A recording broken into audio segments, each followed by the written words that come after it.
The book I read was Brain on Fire, My Month of Madness by Susanna Callahan.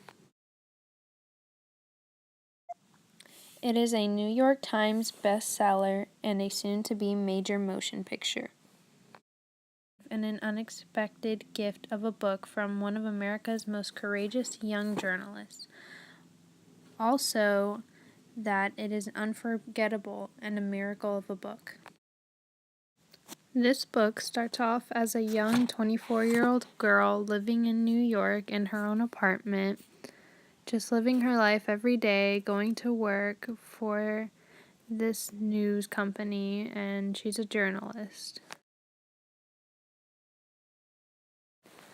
It all began one day when she started feeling really dizzy and sick, and she thought it had something to do with the bedbug infestation all over New York. She had woken up to find 2 red dots on her vein running down her arm.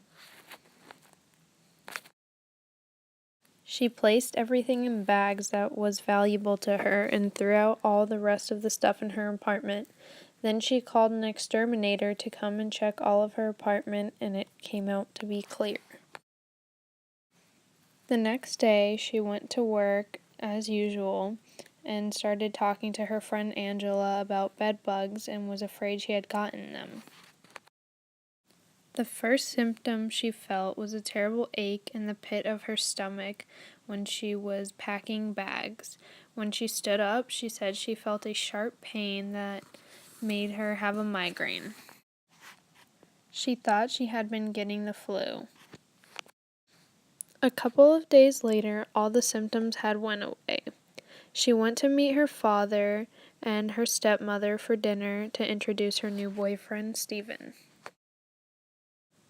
The next day, she had went into work and said that her hand had been numb and she had been feeling sharp pains in her hand. So a co-worker told her to go to the doctor's, and she followed through and went to the doctor's, and he suggested she should get an MRI. She had done several MRIs and different types of brain scans, and nothing was to be found. After that, she had had a seizure and was admitted into the hospital. They continued doing tests and found nothing. Every day for a month, they tested her and gave her fluids because they could not find out why she was having seizures and was not able to speak, or she would go numb. Her mother and father knew that something was wrong and thought that she could be dying, so they went and spent every day with her until there was a possible cure.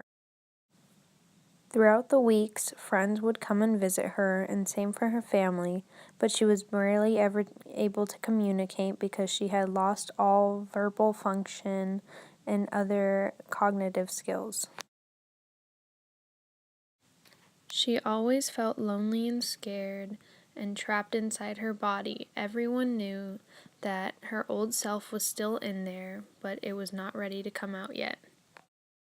After weeks of being in the hospital and having no hope, one man was able to save her life and change it forever.